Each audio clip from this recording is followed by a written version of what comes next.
The first InnoBlast event took place in Yehud in Israel.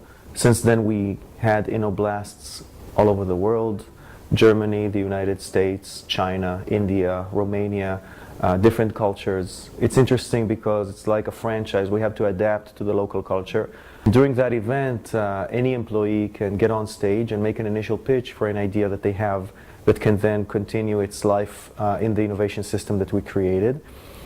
In order to do that, because we are a company that consists of different skill sets, but most of them do not have public speaking as one of its key skills, it was very clear to us that we have to give our employees a safe environment where they can present themselves in a respectable way, but more than that, in an effective way, because one of the biggest challenges when pitching an initial idea is the ability to explain what it is that you're actually trying to achieve.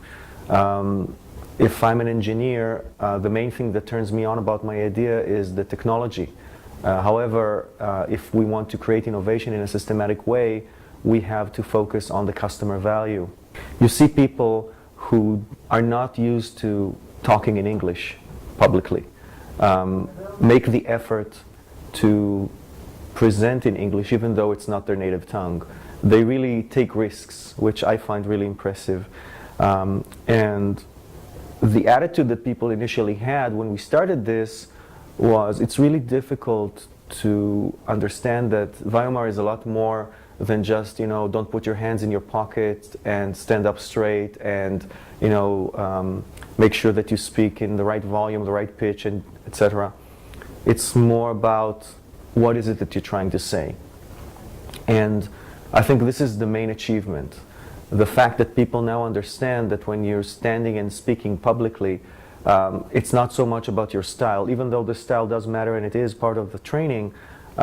It's a lot more about what is your message, how do you frame your message, understanding that you're taking an audience from 0 to 100 in 10 minutes, which is very, very challenging.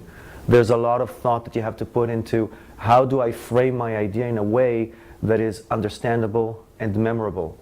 And so I think that it really takes people through a voyage that is very substantial to their careers, not just to the particular events, but to their personal growth as well. When someone who went through the VAYOMAR training gets to the incubation stage and then presents to the council, you can see the effect, right? You can identify who are the people who have been trained, because just the level that they're at is completely different from those who were not. I can see the transition that people are going through personally as a result of working with VAYOMAR, and I really appreciate that, because when you scale this across an organization, you're not just changing individuals and their abilities, you're changing a culture. And that is one of, I think, the greatest achievement that we are on the road to getting to.